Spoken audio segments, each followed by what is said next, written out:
அஸ்ஸலாமு அலைக்கும் வரஹ்மத்துல்லாஹி வபரகாத்துஹு. நான் பேசுறது கேக்குதா?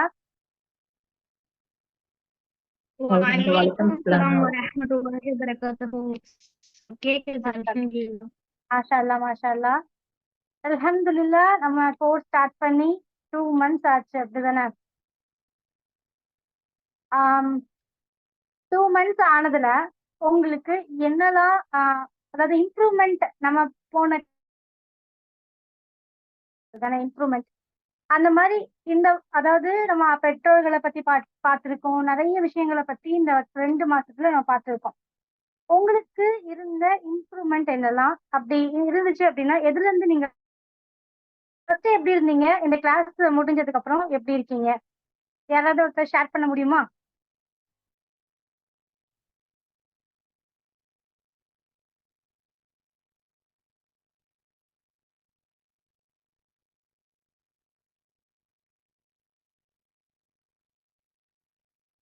சாட்ல போட்டாலும் சரி.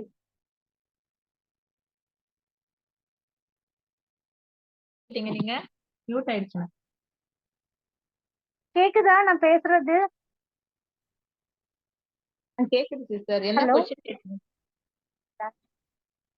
கொஸ்டின் ஆக்சுவலி என்னன்னா, நீங்க இது வரைக்கும் இருந்தது எப்படி இருந்துச்சு, இந்த கிளாஸுக்கு அப்புறம் எப்படி இருக்கு உங்களுடைய அந்த பிஹேவியர், உங்களுடைய அந்த நடவடிக்கைகள் அதெல்லாம் எப்படி மாறி இருக்கு, நல்ல முறையில மாறி இருக்கா அப்படின்னு சொல்லிட்டு சொல்லுங்க இன்ஷா அல்லாஹ். என்னெல்லாம் ஸ்டெப் எடுக்கிறீங்க? ஆம், பெற்றோர்கள்ட்ட நம்ம பார்த்தோம் அப்படிதானே? கடந்த ஒரு 2 கிளாஸா நம்ம வந்து பெற்றோர்களை பத்தி பார்த்துட்டு இருக்கோம், எப்படி நடந்துக்கணும் அவங்ககிட்ட அப்படின்னு சொல்லிட்டு பாக்குறோம். அதெல்லாம் உங்களுக்கு எப்படி இருந்துச்சு? நீங்க என்னெல்லாம் ஃபாலோ பண்றீங்க நம்ம படிச்சதுல, அதெல்லாம் இன்ஷா அல்லாஹ் சொல்லுங்க. சிஸ்டர் அஸ்ஸலாமு அலைக்கும். வலைக்கும் அஸ்ஸலாம் வரஹ்மத்துல்லாஹி வபரகாத்துஹு. சலாமா ஃபுல்லா சொல்லுங்க இன்ஷா அல்லாஹ். ஸலாம் அலைக்கும். கேக்குதுங்களா நான் பேசுறது? கேக்குது சிஸ்டர், சொல்லுங்க. அல்ஹம்துலில்லாஹ் சிஸ்டர். அம்மா அப்பாவை நம்ம எவ்வளவுக்குள்ள நல்லபடியா பாத்துக்கணுமோ அவ்வளவுக்குள்ள நல்லபடியா பாத்துக்கிறேன். அல்ஹம்துலில்லாஹ், அல்லாஹ்வுடைய நாட்டம். அதுக்கப்புறம் நம்மளால முடிஞ்சது அல்லாஹ்வுடைய பொருத்தத்தை நாடி நான் அவங்கள வந்து மகிழ்ச்சியா பாத்துக்கிறேன். அவங்களோட ஒவ்வொரு சிரிப்பிலுமே வந்து அல்லாஹ்வுக்காக அல்லாஹ்விட நன்மையை நாடி நான் பண்றேன். அவங்கள மாஷா எந்த அல்லாஹ். வகையிலும் மனசு புண்படாத வகையில வந்து நான் பாத்துக்கணும்னு நினைக்கிறேன். அதே மாதிரி பாத்துட்டும் இருக்கிறேன். அல்லாஹ்வுடைய பொருத்தத்தை நாடி இது எல்லாமே நான் அல்லாஹ்வுடைய பொருத்தத்தை நாடி மட்டும்தான் செய்றேன். அவங்களுக்கு ஒரு சின்ன விஷயம் ஏதாச்சும் ஒண்ணு எடுத்து கேட்டா கூடவுமே அவங்கள வந்து அந்த விஷயத்த நான் விட்டு நான் தூரம் போகாம அவங்களுக்கு உண்டான அந்த பணிவிடைகளை கரெக்டா செய்றேன். அல்லாஹ்வுடைய பொருத்தத்தை நாடி. அல்ஹம்துலில்லாஹ் சிஸ்டர். மாஷா அல்லாஹ் மாஷா அல்லாஹ். எனக்கு சாலிஹா சிஸ்டர் தெரியும் ரொம்ப அழகா சிஸ்டர். ஆனா சொன்னாங்க. எனக்கு சொல்ல முடியல. அது என்னன்னு தெரியல. எனக்கு அது வெளிப்படுத்த முடியல சிஸ்டர். அல்ஹம்துலில்லாஹ். மாஷா அல்லாஹ் மாஷா அல்லாஹ். வேற யாராவது? அஸ்ஸலாமு அலைக்கும் வரஹ்மத்துல்லாஹி வபரகாத்துஹு. வலைக்கும் அஸ்ஸலாம் வரஹ்மத்துல்லாஹி வபரகாத்துஹு. சொல்லுங்க சிஸ்டர் சிஸ்டர். ஃபர்ஸ்ட் அல்ஹம்துலில்லாஹ் நான் வந்து சலாம் வந்து எப்பயுமே ஃபுல்லா தான் நான் கொடுப்பேன். ஆனா வந்து இந்த கிளாஸுக்கு அப்புறம் வந்து என்ன அப்படின்னா, ஒரு சில நேரத்துல கொஞ்சம் அசால்ட்டா கூட சலாம் சொல்லிட்டு ஒரு சில நேரத்துல அப்படி செய்வேன். அல்ஹம்துலில்லாஹ். அது ஆனா இப்ப அது ரொம்ப வந்து நான் வந்து ஃபுல்லா வந்து அது எல்லாருக்குமே என்ன பாக்குறவங்கல இருந்து, சின்ன பிள்ளைங்கள்ல இருந்து எல்லாமே அது வந்து அவங்களுக்கு நான் அந்த இம்பார்ட்டன்ஸ நான் சொல்றேன். என்னோட ஆ கொலீக்ஸா இருக்கட்டும், வீட்லயா இருக்கட்டும், மாஷா அல்லாஹ் அஸ்ஸலாமு அலைக்கும் மட்டும் சொன்னாங்க அப்படின்னா, இல்ல ஃபுல்லா சொல்லுங்க, ஃபுல் நன்மையா வாங்குங்க அப்படின்னு சொல்லிட்டு அத வந்து நான் இது பண்ணியிருக்கேன். அல்ஹம்துலில்லாஹ். அதுக்கப்புறம் மாஷா அல்லாஹ். பொறுமை அப்படிங்கிறது வந்து நான் வந்து ரொம்ப ஃபாலோ பண்ணேன் சிஸ்டர். எனக்கு எதுலயுமே வந்து கொஞ்சம் பொறுமை கம்மி. என்கிட்ட இருக்கிற ஒரு குணத்துல எனக்கு மைனஸா நான் நினைக்கிறது என்ன அப்படின்னா, கம்மியா இருக்குதோ அப்படின்னு சொல்லிட்டு ஒரு வீக்னஸா நினைக்கிறேன். ஒரு சில நேரத்துல. குழந்தைங்களோட ஸ்டடீஸா இருக்கட்டும், இதுலலாம் என்னோட பொறுமைய கொஞ்சம் வந்து இழந்துருவேன். ஆனா அல்ஹம்துலில்லாஹ் இப்ப வந்து இதெல்லாம் பார்க்கும்போது, நான் வந்து கொஞ்சம் எல்லாத்துக்குமே வந்து பொறுமையா இருக்கிற மாரி ஃபீல் ஆகுது. எதுக்கும் அதிக நர்வஸ் ஆகல. ரொம்ப டென்ஷன் ஆவேன் ஃபர்ஸ்ட்லாம். எல்லா விஷயத்துக்குமே வந்து கொஞ்சம் டென்ஷன் ஆயிடுவேன். இப்ப மாஷா அல்லாஹ் அதுல வந்து எனக்கு நல்ல ஒரு இம்ப்ரூவ்மென்ட் தெரியுது. என்னோட கேரக்டர்ல அதெல்லாம் கொஞ்சம் நான் அசஸ் பண்ணிட்டே வரும்போது, அதெல்லாம் வந்து அல்ஹம்துலில்லாஹ் எனக்கு டிஃபரெண்ட் தெரியுது. அதே மாதிரி துவா. நீங்க சரி. சொன்ன அந்த துவா வந்து மத்தவங்களுக்காக செஞ்சோம் அப்படின்னா வந்து வானவர்கள் நம்மளுக்கும் அப்படியே வந்து ஆகட்டும்னு சொல்லுவாங்க அப்படிங்கிறதுக்காக அந்த துவாவுல வந்து நான் மற்றவங்கள வந்து இப்ப வந்து இணைச்சுக்கிறேன். எனக்கு துவா கேட்க சொன்னவங்களா இருக்கட்டும், இல்லாதவங்களா இருக்கட்டும், அவங்களுக்காக வந்து நான் அந்த துவாவோட டைம்ல கொஞ்சம் அவங்கள எல்லாருக்காகவும் வந்து நான் துவா கேட்கக்கூடியவளா இருக்கிறேன். ஸ்பெஷலா அம்மா. எங்க அம்மாவுக்கு மாஷா ஆமா, ஜாமா அந்த மாரி தான் நான் பேசுவேன். ஏன்னா அது குழந்தையில இருந்தே பழகிட்டதுனால வந்து அப்படிதான். ஆனா இது என் குழந்தைங்களே நோட் பண்ணி என்கிட்ட என்னம்மா நீங்க எல்லாருக்கும் ரெஸ்பெக்ட் குடுக்குறீங்க. உங்களோட அம்மாவுக்கே குடுக்கல அப்டின்னு அந்த குழந்தைங்க சொல்லும்போது கூட நான் வந்து அத வந்து என்னடா பிள்ளைங்களே இப்படி சொல்றாங்களேன்னு நெனச்சேன். ஆனா அந்த கிளாஸ்ல நீங்க வந்து ஒரு தாட்டி சொன்னீங்க இல்லீங்களா? இந்த மாரி அம்மாவுக்கு நம்ம வாம்மா, போம்மா நம்ம அம்மா தானே அப்படின்னு சொல்லிட்டு நம்ம நெனப்போம். அப்படிங்கும்போது அது எனக்கு அது ஒரு இருந்துச்சு. உண்மதானே. நம்ம அம்மா இருந்தாலும் நம்ம அதிகமா வந்து கண்ணியத்துக்குரியவங்க அவங்க தான். அப்படி இருக்கும்போது நம்ம அப்படி பேசக்கூடாதுன்னு சொல்லிட்டு, இப்ப எங்க அம்மாக்கு அம்மா, அண்ணன் எல்லாருமே ஃபர்ஸ்ட் ஆமா, ஜாமா அப்படிதான். ஆவோ, ஜாவோன்னு சொல்ல மாட்டேன். இப்ப அல்ஹம்துலில்லாஹ் அது எனக்கு சேஞ்ச் ஆயிருக்கு. வாங்கம்மா, போங்கம்மா, அண்ணனுங்கள எல்லாருமே மாஷா நான் சொல்லி அம்மா எல்லாருக்குமே வந்து கொஞ்சம் ரெஸ்பெக்ட் குடுத்து வந்து நான் வந்து அது வந்து நம்மளுக்கு வந்து நான் வந்து அது வந்து என்ன சொல்றது அப்படின்னா, நம்மளுக்கு இருக்கிற லவ் அதனால நம்ம அப்படி பண்றோம்னு நெனச்சேன். அது லவ்வா இருந்தாலுமே வந்து அவங்களுக்கு கூடிய கண்ணியத்த குடுக்கணும் அப்படிங்கிறது அல்ஹம்துலில்லாஹ் அத நான் தெரிஞ்சுக்கிட்டேன் சிஸ்டர். அதனால இப்ப மாஷா அல்ஹம்துலில்லாஹ் அல்லாஹ் ஓரளவுக்கு மாஷா நான் அத ஃபாலோ பண்றேன். அல்ஹம்துலில்லாஹ் இதெல்லாம் வந்து அழகான கொஞ்சம் முறையில நான் ஃபாலோ பண்ண சொன்னீங்க. போறேன். சுப்ஹான் மாஷா அல்லாஹ். வேற வேற யாராவது? நானே சொல்லட்டா?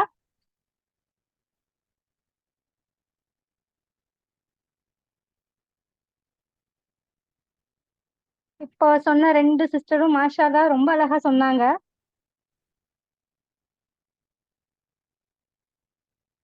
சாஜிதா பர்வீன் சிஸ்டர் சொல்றீங்களா? உங்கட்ட என்ன இம்ப்ரூவ்மெண்ட் இருக்கு?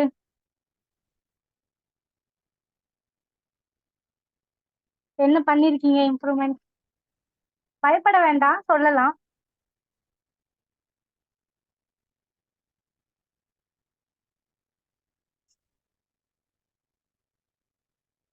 சிஸ்டர் இருக்கீங்களா? சரி, ஓகே.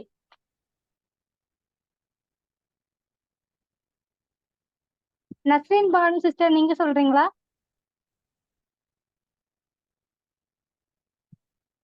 அஸ்ஸலாமு அலைக்கும். அலைக்கும் சலாம் வரஹ்மத்துல்லாஹி வபரகாத்துஹு. சொல்லுங்க சிஸ்டர், உங்ககிட்ட என்ன இம்ப்ரூவ்மெண்ட் இந்த கிளாஸ்க்கு அப்புறம் இருக்குது? நீங்க என்னலாம் ஃபாலோ பண்றீங்க? அம்மாவை எப்பவுமே நல்லா தான் பார்த்துக்குவோம். இப்பவும் அதோட ரொம்ப அதிகமா கேர் எடுத்து பார்த்துக்கிறோம். அப்புறம் பிள்ளைங்கள்ட்டலாம் எல்லாம் நல்ல முறையில நடந்துட்டு யாரையும் திட்டாம கொள்ளாம அந்த மாதிரி நடந்துட்டு இருக்கோம் சிஸ்டர். மாஷா அல்லாஹ். அப்புறம் So, எல்லாத்துக்கும் யாரு எல்லார்கிட்டயும் தெரிஞ்சவங்க தெரியாதவங்க யாரை பார்த்தாலும் சலாம் சொல்றோம். இந்த மாதிரி மாஷா அல்லாஹ். நிறைய மாற்றம் இன்னும் பண்ணிக்கிட்டே இருக்கோம் சிஸ்டர். மாஷா அல்லாஹ், மாஷா அல்லாஹ். அதே அப்போ மாதிரி நீங்க நடத்தின எல்லா லெசனுமே இருந்து எல்லாத்துக்கிட்டயுமே ஒரு இது நல்ல குணம் வந்து ரீச் ஆகி போயிருக்கு சிஸ்டர். அல்ஹம்துலில்லாஹ். அதுல வந்து நீங்க நடத்துற கிளாஸ் மூலியமா இருக்கட்டும் சரி, நாங்க இப்போ சொல்றதுனாலும் சரி, அது நீங்க நல்ல முறையில எங்களுக்கு வந்து கொண்டு சேர்த்திருக்கீங்க. அதுதான் சிஸ்டர். மாஷா அல்லாஹ், அல்ஹம்துலில்லாஹ். மாஷா அல்லாஹ், மாஷா அல்லாஹ். அப்போ எல்லாருக்குமே எல்லாமே கொஞ்சம் கொஞ்சம் இம்ப்ரூவ்மெண்ட் எல்லாத்துமே இருக்கு, அப்படிதானே? ஸோ அதுதான் இந்த கோர்ஸ் கூடய சக்தி. மாஷா அல்லாஹ். சரி, ஓகே. நம்ம போன கிளாஸ் நம்ம நடத்தல. அதுக்கு முந்தின கிளாஸ்ல நான் ஒரு ஹோம்ஒர்க் கொடுத்திருந்தேன், ஞாபகம் இருக்கா? யாருக்கா ஞாபகம் இருக்கு? என்ன ஹோம்ஒர்க் கொடுத்திருந்தேன்னு தெரியுமா? ஆஹ் ஏதாச்சும் நம்ம தாய் தந்தையரை கஷ்டப்படுத்தி இருந்தா அவங்க கிட்ட போய் சாரி கேட்டு மனசார இனிமே அப்படி பண்ண மாட்டேன் அப்படின்னு சொல்லிட்டு அதுல வந்து நம்ம அதுக்கு முந்தான திருத்திக்கிறது. இல்ல கிளாஸ்ல அதுக்கப்புறமா அதுக்கப்புறம் இந்த கிளாஸ்ல நான் ஒரு ஹோம்ஒர்க் கொடுத்தேன். என்ன சேஞ்சஸ் வந்து உங்களுக்கு இருக்குன்னு நீங்க வந்து நோட் பண்ணிட்டு வரணும் அப்படிங்கிற மாதிரி சொன்னீங்க. நோட் பண்ணி வச்சுட்டு சொன்னேன். யாரெல்லாம் அதை பண்ணீங்க? நான் நோட் பண்ணதான் சிஸ்டர் நான் அதாவது சொன்னேன். நம்ம மாஷா அல்லாஹ். நம்ம பேரண்ட்ஸ்ட வந்து நடந்துக்க போது நம்ம சப்போஸ் நம்ம வந்து ஏசிட்டோம் அப்படின்னா அதை நோட் பண்ண வச்சுட்டு இதுக்கப்புறம் இதை பண்ணக்கூடாது அப்படின்னு சொல்லிட்டு நான் பண்ண சொன்னேன், அப்படிதானே? ஞாபகம் இருக்கும்னு நினைக்கிறேன். அதை யாரெல்லாம் பண்ணீங்க? நான் பண்ணேன் ஞாபகம் சிஸ்டர். வச்சு பண்ணதெல்லாம் யாரு? பண்ணேன் சிஸ்டர். நான் முடிஞ்ச வரையும் மாஷா பண்ணேன் சிஸ்டர். சிஸ்டர் நான் மாஷா கோவம் அல்லாஹ். வரும்போது எங்க அம்மாவுக்கு தான் அல்லாஹ் போடுவேன். அந்த காப்பாத்து. கோவத்த எதா இருந்தாலும் கோவத்த அம்மா கிட்ட ஃபோன் பேசி தான் வந்து அத கொஞ்சம் குறைப்பேன். அப்ப வந்து சரி நம்ம அம்மா கிட்ட பேசும்போது அது ஹார்ஷா போயிடுமோ அப்படிங்கிறதுக்காக வந்து அந்த டைம்ல வந்து நான் ஃபோன அவாய்ட் பண்ணிட்டு, அதனால அவங்களுக்கு மனசு நொந்துறக்கூடாது அப்படிங்கிறதுக்காக வந்து நான் ரொம்ப கூலானப்ப டைம் மட்டும் அம்மாவுக்கு பேசுறதா மாத்திக்கிட்டேன் அப்படியே. மாஷா அல்லாஹ். இந்த மாதிரி நிறைய விஷயங்கள் அல்லாஹ்க்காக நம்ம சிஸ்டர் எனக்கு ஒரு பண்ணும்போது டவுட் கேட்கவா? ம் கேளுங்க. ஹலோ, அஸ்ஸலாமு அலைக்கும். நான் டவுட் கேட்கவா? வலைக்கும் பொறுமையா அஸ்ஸலாம் போங்க, அமைதியா வரஹ்மத்துல்லாஹி போங்க, வபரகாத்துஹு. சகிப்புத்தன்மையா போங்க, பெற்றோர்களுக்கு வந்து சீ சொல்லாதீங்கன்னு சொல்றீங்க. நம்ம எவ்வளவுதான் பொறுமையா இருந்தாலுமே அவங்க எக்ஸ்ட்ரீமா பண்ணும்போது நம்ம என்ன பண்ண முடியும் சொல்லுங்க? எக்ஸ்ட்ரீமா நிறைய பேர் சஹாபாக்கள் டைம்ல போயிருக்காங்க. பட் ஆனாலுமே அவங்க பொறுமையா தான் இருந்திருக்காங்க. அது நம்ம சகாபாத்துல நிறைய சிஸ்டர், நம்ம நார்மல் ஹியூமன் இல்லையா? நம்மளுக்கு ஒரு நம்மளும் கண்ட்ரோல் இருக்குல்ல, அவங்களும் இவ்வளவுதான் அப்படி அப்படின்னுட்டு. இல்லப்பா. அவங்களும் ஹியூமன்ஸ் தான், ம் நம்மளும் ஹியூமன்ஸ் தான். ஈவன் ரசூலுல்லாவே ம் ஒரு ஹியூமன் தான், வேற யாருமே கிடையாதுல்ல, மனிதர்கள் தான். அப்படி இருக்கும்போது எல்லாருமே வந்து அதாவது அல்லாஹ்வை நினைச்சு நம்ம ஒரு விஷயம் பண்றோம், அல்லாஹ் வந்து நம்மளுக்கு மறுமையில இந்த இது தருவான், இந்த கண்ணியம் நம்மளுக்கு தருவான் அப்படின்னு சொல்லிட்டு மனசுல எப்பவுமே இருக்கும்போது அந்த சகிப்புத்தன்மை வரும், கண்டிப்பா வரும். யாருக்குமே வராம இருக்காது. சோ நம்ம வந்து ட்ரை பண்ணணும் இன்ஷா அல்லாஹ். ம். சரி, ஓகே. இன்ஷா அல்லாஹ் இப்போ சிஸ்டர், நம்ம இன்ஷா அல்லாஹ் சிஸ்டர். எனக்கு இல்ல, ஜஸாக் உங்களுக்கு. நாங்க மியூட் பண்ணிக்கோங்க இன்ஷா அல்லாஹ்.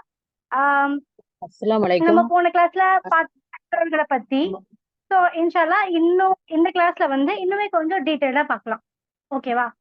ஒரு சோ டவுட்மா. அஸ்ஸலாமு அலைக்கும் வரஹ்மத்துல்லாஹி பரகாத்துஹு. நான் இன்னைக்கு 10வதுல உங்க வலைக்கும் பெற்றோரை பத்தி சலாம். கருத்து கேட்டிருந்தீங்க. நான் இது அல்லாவின் அருட்கொடை, தாய் தப்ப நம்மளுக்கு கிடைச்சது அப்படின்னு எழுதுறதா தப்புன்னு இருந்தது. அவங்களுடைய கருத்து தான் இல்ல, அது கேட்டிருந்தாங்க. வந்து அது ஒரு அது தெரியல, அது ராங்கா தான் இருக்குது. பட் நான் அதை செக் பண்ணிக்கிறேன், ஒன்றும் பிரச்சனை இல்லை. அது எல்லாருக்குமே அப்படிதான் வந்திருக்கு, நான் செக் பண்ணிக்கிறேன் இன்ஷா சரி அல்லாஹ் சிஸ்டர். சரிம்மா, ஜஸாக்கல்லாஹ் ஹைரன். அன்தும் பிஹைர். கிளாஸ் வந்து இன்ஷா அல்லாஹ் நம்ம பார்க்க போறது வந்து பெற்றோர்களை பத்தி இன்னும் சில விஷயங்கள்ல நம்ம தெரிஞ்சுக்க போறோம். நம்ம நம்ம எல்லாம் சொல்லுவாங்க, நம்ம கேள்விப்பட்டிருப்போம் இது. அதாவது அம்மா கோவப்பட்டா அல்லாஹ் கோவப்பட்ட மாதிரி அப்படின்னு சொல்லிட்டு கண்டிப்பா கேள்விப்பட்டிருக்கோம்.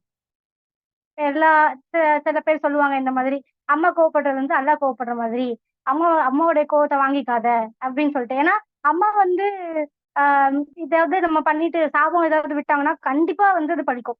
எல்லா அம்மாவும் விட மாட்டாங்க. பட் ரொம்ப இந்த இல்ம பத்தி தெரியாதவங்க, இஸ்லாம பத்தி தெரியாதவங்க யாராவது அந்த மாதிரி பண்ணிட்டாங்க அப்படின்னா கண்டிப்பா வந்து அது நடக்கும். என்னுடைய ஃப்ரெண்டோட லைஃப்ல, என்னோட லைஃப்லயே அது வந்து நான் எக்ஸ்பீரியன்ஸ் பண்ணியிருக்கேன். அந்த மாதிரி பார்க்கும்போது ரசூலுல்லாஹி ஸல்லல்லாஹு அலைஹி வஸல்லம் ஒரு ஹதீஸ்ல சொல்றாங்க, இறைவனின் மகிழ்ச்சி வந்து பெற்றோரின் மகிழ்ச்சியில் உள்ளது. அப்போ அல்லாஹ் சந்தோஷப்படணும் அப்படின்னா ஃபர்ஸ்ட் நம்ம பெற்றோர்களை சந்தோஷப்பட வைக்கணும். அதே மாதிரி இறைவனின் கோபம் வந்து பெற்றோரின் கோபத்தில் உள்ளது. அப்போ நம்ம இதை தெரிஞ்சுக்கணும். அம்மாவை, அதாவது நம்ம பெற்றோர்களை நம்ம கோவப்பட வச்சுட்டோம் அப்படின்னா அது அல்லாஹ்வுடைய கோவத்துக்கு ஆளாயிட்டோம் அப்படிங்கிற மாதிரி ஒரு மீனிங் தான். அப்படித்தானே?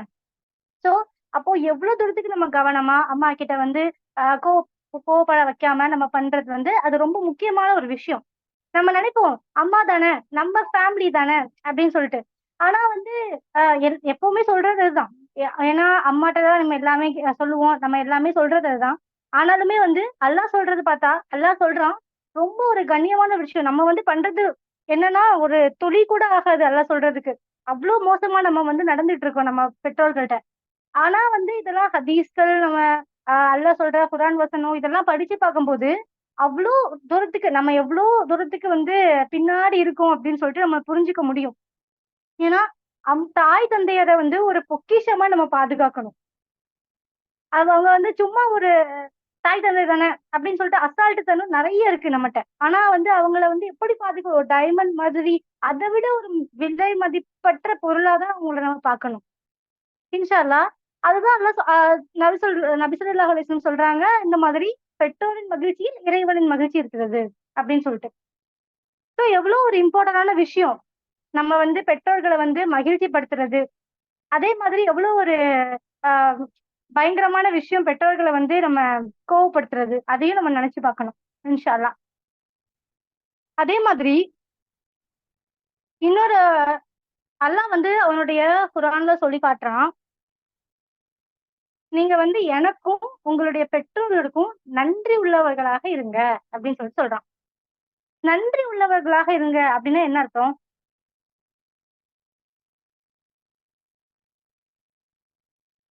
அவங்க நன்றி செஞ்ச உள்ளவர்களா அவங்க நம்மளுக்கு செஞ்ச நன்மையை நினைச்சு அவங்களுக்கு நம்ம நன்றி உள்ளவங்களா இருக்கணும். அவங்கள எந்த ஒரு காரணத்துக்காகவுமே வந்து எடுத்தெறிஞ்சு போக கூடாது. கரெக்ட், மாஷா அல்லாஹ். ஆனா நம்ம எப்படி நடந்துக்கிட்டோம் நம்ம அம்மா கிட்ட? அவங்கதான் நம்ம வந்து பிறந்ததுல இருந்து இப்போ இருக்கிற வரைக்கும் தாங்கு தாங்கு தாங்குன்னு தாங்குறது நம்ம பெற்றோரை தவிர வேற யாருமே இருக்க மாட்டாங்க. ஆனா அவங்கள வந்து நம்ம நன்றியுடையவர்களாகவா நம்ம நடந்துக்கிறோம் அவங்களுக்கு? எப்ப பார்த்தாலும் நம்ம வந்து அவங்கள வந்து எரிஞ்சு விழுந்துகிட்டு, போம்மா உனக்கு ஒண்ணுமே தெரியாது நான் பாத்துக்கிறேன் அப்படின்னு சொல்லிக்கிட்டு அப்படிதான் நம்ம இருக்கிறோம். ஆனா நன்றி நன்றி உள்ளதாக இருக்கணும் அப்படின்னா அர்த்தம் உங்களுக்கு புரியும்னு நினைக்கிறேன். ரொம்ப அவங்கள வந்து ரொம்ப தாங்கணும். நம்ம வந்து அவங்கள அஹ், ஒரு அதான் சொல்ற மாதிரி ஒரு கூட நம்ம சொல்லக்கூடாது. ரொம்ப ரொம்ப ரொம்ப அவங்கள நேசிக்கணும். எவ்வளவு தூரத்துக்கு நம்மளால நேசிக்க முடியுமோ அவ்வளவு தூரத்துக்கு நேசிக்கணும். இந்த உலகத்திலே இல்லாத அளவுக்கு அவங்கள நேசிக்கணும்.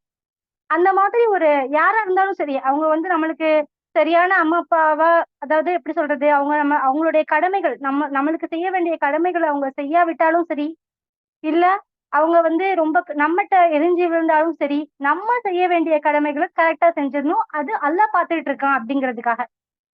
ஓகேவா? அத நீங்க வந்து புரிஞ்சுக்கணும். ஒரு சிஸ்டர் கேட்டாங்க, அம்மா வந்து எவ்வளவு தூரத்துக்கு நம்ம சமாளிச்சு போறது அப்படின்னு சொல்லிட்டு.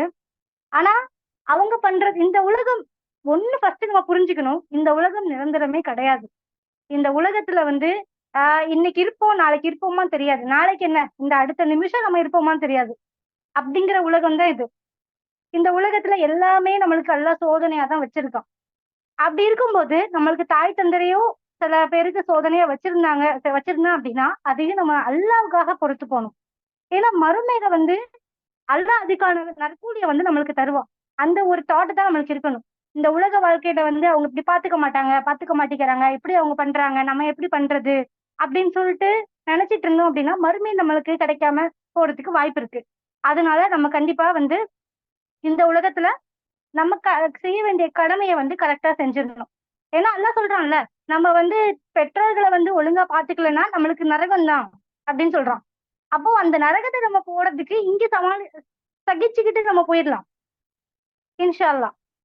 அதே மாதிரி இன்னொரு ஹதீஸ்ல வந்து ரசூலுல்லாஹ் சொல்றாங்க, ஒரு மனிதர் வந்து வராரு. ரசூலுல்லாஹ் ஸல்லல்லாஹு அலைஹி வஸல்லம் அவங்க கிட்ட வந்து ஒரு மனிதர் வந்து வராங்க.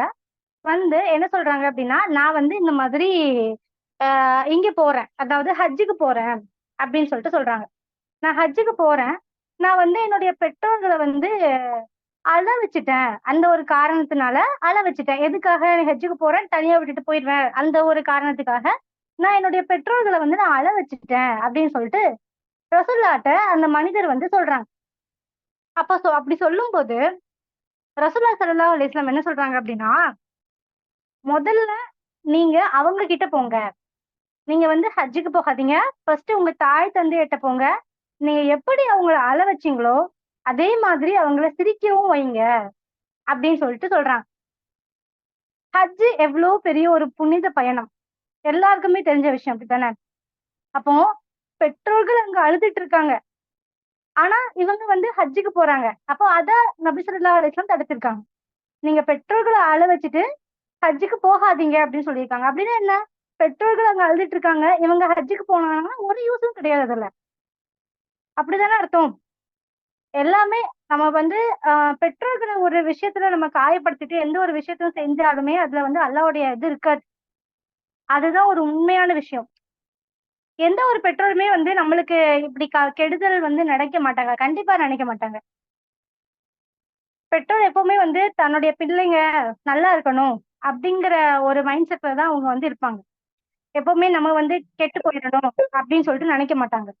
ஸோ அந்த ஒரு தாட்டும் நம்ம மைண்ட்ல, இதெல்லாம் வந்து நம்ம மைண்ட்ல வராது. ஏன்னா நம்ம வந்து சைத்தான் குழப்பிடுவான் அதெல்லாம். ஏன்னா சைத்தானுக்கு தான் நம்ம அல்லாவுடைய பேச்சு கேட்கறது பிடிக்காது. ஸோ அந்த ஒரு விஷயம் நம்ம ரொம்ப ஏதாவது ஒரு டிசிஷன் எடுக்கணும், டக்குனு கோவம் வருது அப்படின்னா அதெல்லாம் சைத்தானுடைய வேலை தான். ஸோ நம்ம என்ன பண்ணாலும் கொஞ்சம் பொறுமையா பண்ணணும். எல்லாமே வந்து பொறுமையா இருக்கணும். பொறுமை இருந்தாலே எல்லாமே வந்துரும். ஸோ அம்மா, அப்பா முன்னாடி டக்கு டக்குன்னு கோவப்படுறத குறைக்கணும். அதுக்கு ஃபர்ஸ்ட் பொறுமை வேணும். பொறுமையை கடைபிடிக்கணும். எல்லாமே பண்ணும்போது நம்மளுக்கு எல்லாமே சேர்ந்து இன்ஷா அல்லாஹ் வரும். ஓகேவா? ஆம், அதே மாதிரி ஆம், நம்ம வந்து ஜஸ்ட் இது மட்டும் பண்ணக்கூடாது. ஆஹ் அம்மா உங்களுக்கு என்ன ரொம்ப பிடிக்கும், எனக்கு வந்து உங்களை ரொம்ப பிடிக்கும் அப்படின்னு சொல்லிட்டு மட்டும் சொல்லாம, அப்பப்போ நம்ம அவங்களுக்கு வந்து ரொம்ப எப்படி சொல்றது, அவங்களுக்கு வந்து முத்தம் தர்றது, இந்த மாதிரி விஷயங்கள் வந்து அவங்க பண்ணும்போது அவங்க ரொம்ப சந்தோஷப்படுவாங்க. அவங்களோட மனசுக்குள்ள நிறைஞ்ச மாதிரி சந்தோஷப்படுவாங்க. இந்த மாதிரியும் பண்ணணும். ஏன்னா நம்மளுடைய லவ் வந்து பிசிக்கலாவும் அவங்களுக்கு வந்து எக்ஸ்பிரஸ் பண்ணணும். எப்பவுமே பெற்றோர்களுக்கு வந்து நம்மளுடைய லவ் வந்து அவங்களுக்கு எக்ஸ்பிரஸ் பண்ணிட்டே இருக்கணும். ஏன்னா அவங்க வந்து இந்த உலகத்திலேயே மிகச்சிறந்த பொக்கிஷம் நம்மளுக்கு அல்லாஹ் கொடுத்திருக்கான். ஒருத்தருக்கு வந்து அல்லாஹ் வந்து பெற்றோர்களை கொடுத்திருக்கான், அதுவும் 2 பெற்றோர்களை கொடுத்திருக்கான் அப்படின்னா கண்டிப்பா வந்து அது வந்து அல்லாஹ் பெரிய ஒரு அருட்கொடை தான் கொடுத்திருக்கான் அப்படின்னு சொல்லிட்டு நான் நினைக்கிறேன். ஏன்னா பெற்றோர்கள் இல்லாத சில பேருக்கு நம்ம போய் கேட்டு பார்த்தோம் அப்படின்னா அவங்க அவ்வளவு கஷ்டத்துல இருப்பாங்க. அந்த கஷ்டத்தை அல்லாஹ் நம்மளுக்கு கொடுக்கல. ஏன்னா பெற்றோர்கள் வந்து ஒரு வரம் மாதிரி. ஸோ நம்ம வந்து அந்த வரத்தை அல்லாஹ் நம்மளுக்கு இந்த உலகத்துல கொடுத்துருக்கான். கரெக்டான முறையில அதை வந்து நம்ம பொக்கிஷமா பாத்துக்கணும். கரெக்டான முறையில வந்து அதை வந்து இது பண்ணணும் இன்ஷா அல்லாஹ். சரியா? சரி, ஓகே. உங்களுக்கு வந்து ரொம்ப பெரிய ஏதாவது ஒரு விலை மதிப்பற்ற பொக்கிஷம் கிடைக்குதுன்னு வச்சுக்கோங்களேன், என்ன பண்ணுவீங்க நீங்கெல்லாம்? அதை பாதுகாத்து பத்திரப்படுத்தி வைக்கணும்னு நினைப்போம். அதே மாதிரிதான் பெற்றோர்களும். ரொம்ப நம்ம வந்து மனசுக்கு எல்லாமே உண்மையான இந்த உலகத்திலேயே வந்து உண்மையான ஒரு லவ் வந்து யார்கிட்ட இருக்கும் அப்படின்னா பெற்றோர்கள்ட்ட தான். நம்ம மேல வந்து அவங்களுக்கு தான் உண்மையான ஒரு அக்கறை எல்லாமே இருக்கும். எப்பவுமே நம்ம, அதாவது பெற்றோர்கள் நினைப்பாங்க நம்ம எப்படி ஆனாலும் பரவாயில்ல, நம்ம பிள்ளைங்க நல்லா இருக்கணும் இப்படி நினைக்கிற ஒரே ஜீவன் வந்து நம்ம பெற்றோர்கள் மட்டும்தான். அப்படிப்பட்ட ஒரு ஜீவனை வந்து நம்ம எப்பவுமே கஷ்டப்படுத்தவே கூடாது. எப்பவுமே வந்து அவங்கள அழ வைக்கவே கூடாது. இப்போ சப்போஸ் அவங்களுக்கு கேட்கல, அவங்க வந்து நம்ம சொல்றதை கேட்கல, புரிஞ்சிக்க மாட்டேங்காங்க அப்படின்னா அழகிய முறைகள் எடுத்து புரிய வைக்கணும். அதுதான் நமக்கு இருக்கிற இது. அவங்கள்ட்ட வந்து ரொம்ப எரிஞ்சு விழுந்து நீங்க புரிஞ்சிக்கவே மாட்டேங்க இப்படிலாம் நம்ம சொல்லக்கூடாது. எப்படி சொல்லணும் அப்படின்னா அழகிய முறையில ரொம்ப அன்பா சொல்லி பாருங்க. கண்டிப்பா அவங்க வந்து மனசெருங்கி எல்லாமே இது பண்ணுவாங்க. ஏன்னா ஒரு குடும்பத்துல வந்து அன்பு இருந்துச்சு அப்படின்னா அந்த குடும்பம் எப்பவுமே வந்து செழிப்பா இருக்கும். கண்டிப்பா இருக்கும். விட்டு கொடுக்கறது, அன்பு இதெல்லாம் இருந்துச்சு அப்படின்னா கண்டிப்பா அந்த குடும்பத்துல வந்து எல்லாருமே வந்து செழிப்பா இருப்பாங்க. அதே மாதிரி நம்ம பெற்றோர்கள்ட்ட நம்ம எவ்வளவு தூரத்துக்கு ரொம்ப அன்பு காட்டணும். நம்ம அன்பு காட்டலைனாலும் அவங்க நம்மளுக்கு ரொம்ப நிறைய விஷயங்கள் நம்மளுக்காக பண்ணுவாங்க. ஆனாலுமே அந்த நன்றியோட இருக்கிறதுக்காக அல்லாஹ் சொல்லியிருக்கான்ல குர்ஆன்ல, நன்றியோட இருக்கணும் அப்படிங்கிற ஒரு விஷயத்த அல்லாஹ் வந்து கூறியிருக்கான். குர்ஆன்ல வந்து சொல்லியிருக்கான். அப்போ நம்ம என்ன பண்ணணும் அப்படின்னா நன்றியுடைய ஒரு பிள்ளைங்களா நம்ம இருக்கணும். சரியா? ஒரு விஷயம் நன்றியுடைய ஒரு பிள்ளைங்களா இருக்கணும் அப்படின்னா அவங்க சப்போஸ் மௌத்தா இருந்தாங்க அப்படின்னா பெற்றோர்கள் அவங்களுக்காக நீங்க வந்து நிறைய துவா செய்யுங்க. அது கண்டிப்பா ஒரு சாலிகான ஒரு குழந்தை வந்து பெற்றோருக்காக துவா செஞ்சாங்க அப்படின்னா கண்டிப்பா அது வந்து ஏற்றுக்கொள்ளப்படும். அவங்களுக்கு வந்து ஹபரோடைய அந்த வேதனை வந்து கம்மியாக்கப்படும். இந்த மாதிரி நம்ம நிறைய விஷயங்கள் வந்து கேட்கணும். சாலிகான ஒரு குழந்தை கேட்கிற அந்த ஒரு துவா வந்து கண்டிப்பா ஏற்றுக்கொள்ளப்படும். அவங்களுக்கு வந்து எல்லாமே போய் சேரும் இன்ஷா அல்லாஹ். உங்களுடைய லவ் வந்து பெற்றோர்கள்ட்ட நம்ம இது வரைக்கும் காட்டுனதே கிடையாது அப்படின்னா கண்டிப்பா போய் காட்டுங்க. அது ஒரு டிஃப்ரெண்ட் ஃபீல். இது வரைக்கும் நான் என்னுடைய பேரண்ட்ஸ்ட வந்து இந்த மாதிரி நான் பேசுனதே கிடையாது, நம்ம அது வந்து ஒரு மாதிரி இருக்கும் அப்படின்னு சொன்னோம்னா கண்டிப்பா நீங்க போய் பேசுங்க. ஒரு மனசு விட்டு நீங்க பேசுங்க. இன்ஷா அல்லாஹ் எல்லாமே வந்து அல்லாஹ் லேசாக்கி தருவான் உங்களுக்கு. அவங்க மனசும் அல்லாஹ் வந்து அவங்களுடைய மனசுக்கும் அல்லாஹ் ஒரு சந்தோஷம் தருவான். உங்களுடைய மனசுக்கும் அல்லாஹ் சந்தோஷம் தருவான் இன்ஷா அல்லாஹ். சோ இன்னையோட கிளாஸ் புரிஞ்சுதா? அல்ஹம்துலில்லாஹ் உஸ்தாதா, புரிஞ்சுது. ஏதாவது டவுட்ஸ் இருக்கா? அல்ஹம்துலில்லாஹ் உஸ்தாதா, எனக்கு ஒரு டவுட். ஆனா அவங்க ஏதோ ஒரு விஷயம் தப்பா செஞ்சுட்டாங்கன்னா நம்ம அதை சொன்னோம், அழகிய முறையில பொறுமையா சொன்னோம்னா அவங்க கேட்கறது இல்ல. நம்ம திட்டுனா சரி இனிமே செய்யல அப்படிங்கிற மாதிரி சொல்றாங்க. அதுக்கு என்ன செய்யறதுங்க? திருப்பி திருப்பி நீங்க திருப்பி திருப்பி சொல்லி பாருங்க. ஏன்னா நம்ம முயற்சி வந்து ஒரு டைம், ஏன்னா நம்ம திட்டுறதால அவங்க கேட்டுட்டாங்க அப்படின்னா அவங்க மனசு வேதனைப்பட்டுதான் கேட்பாங்க. அது நம்மளுக்கு வேண்டாம். நம்ம இல்ல வந்து அவங்கள அழகிய முறையில எந்த அவங்க மனசு எந்த விஷயம்னு இல்ல தொழுக போக மாட்டீங்களா? ஒரு நேரம் அசால்ட்டா இருந்துக்குவாங்க அத்தான். அப்போ நான் தொழுக போங்கத்தான் அப்படின்னு சொல்லி நிறைய தடவை சொன்னோம்னா பொறுமையா சொன்னா கேட்க மாட்டாங்க. இப்ப போறீங்களா இல்லையா அப்படின்னா டக்குன்னு எந்திரிச்சு கிளம்பிடுவாங்க. அப்ப இந்த மாதிரி விஷயத்துக்கும் கூட அப்படி ஹாசா நீங்க பேசக்கூடாதா அப்படின்னு கேக்குறேன். பொறுமையா சொல்லி பாருங்க. ஏன்னா நம்ம பெற்றோர்கள்ட்ட நம்ம குழந்தைகிட்ட இப்படி சொல்லலாம் பிரச்சனை இல்லை. பெற்றோர்கள் நம்மளுடைய வயசு மூத்தவங்க, அவங்ககிட்ட வந்து கொஞ்சம் பொறுமையா என்ன 2-3 வாட்டி சொல்லி பாருங்க. பாக்கலாம் என்ன இருக்கு நல்லாவும் நினைச்சிட்டு அதெல்லாம் எனக்கு இந்த மாதிரி நான் பெற்றோர்களை வந்து ஏசக்கூடாது திட்டக்கூடாதுன்னு நினைக்கிறேன். ஆனா அவங்க அப்படி கேட்க மாட்டேங்காங்க. நீ எனக்கு ஹெல்ப் கண்டிப்பா எனக்கு ஒரு வழி கிடைக்கும். நீங்க வந்து மனசுல நல்லா நினைச்சுக்கிட்டு அல்லாட்ட நல்ல துவா செய்யுங்க. கண்டிப்பா ஒரு வழி கிடைக்கும். ஓகேவா? நீங்க வந்து அத வந்து கொஞ்சம் தவிர்த்துக்கோங்க. ஆனாலுமே தொலை போறது வந்து ரொம்ப முக்கியமான ஒரு விஷயம் தான். கொஞ்சம் கொஞ்சம் இது பண்ணி சொல்லி பாருங்க. நம்மளுடைய வயசு மூத்தவங்க, அவங்ககிட்ட வந்து கொஞ்சம் பொறுமையா என்ன 2-3 வாட்டி சொல்லி பாருங்க. பாக்கலாம் என்ன இருக்கு நல்லாவும் நினைச்சிட்டு அதெல்லாம் எனக்கு இந்த மாதிரி நான் பெற்றோர்களை வந்து ஏசக்கூடாது திட்டக்கூடாதுன்னு நினைக்கிறேன். ஆனா அவங்க அப்படி கேட்க மாட்டேங்காங்க. நீ எனக்கு ஹெல்ப் பண்ணு அப்படின்னு சொல்லிட்டு அல்லாட்ட கேளுங்க. அல்ல கண்டிப்பா ஒரு வழி சொல்லுவான். கண்டிப்பா என்னோட லைஃப்ல இந்த மாதிரி நிறைய விஷயங்களை நான் ஃபேஸ் பண்ணியிருக்கேன். நான் ஃபர்ஸ்ட் அல்லாட்ட போய் தான் கேட்பேன். அல்ல இந்த மாதிரி எனக்கு இருக்குது, என்ன பண்றதுன்னு தெரியல. நான் இப்படி திட்டக்கூடாதுன்னு நினைக்கிறேன், அது பாவம்னு நினைக்கிறேன். இதுக்கப்புறம் நான் என்ன பண்றதுன்னு தெரியல, நீ எனக்கு ஒரு வழி சொல்லு அப்படின்னு சொல்லிட்டு நான் சொல்லுவேன். கண்டிப்பா எனக்கு ஒரு வழி கிடைக்கும். நீங்க வந்து மனசுல நல்லா நினைச்சுக்கிட்டு அல்லாட்ட நல்ல துவா செய்யுங்க. கண்டிப்பா ஒரு வழி கிடைக்கும். ஓகேவா? நீங்க வந்து அத வந்து கொஞ்சம் தவிர்த்துக்கோங்க. ஆனாலுமே தொலை போறது வந்து ரொம்ப முக்கியமான ஒரு விஷயம் தான். கொஞ்சம் கொஞ்சம் இது பண்ணி சொல்லி பாருங்க. பார்க்கலாம் எப்படி இருக்குன்னு.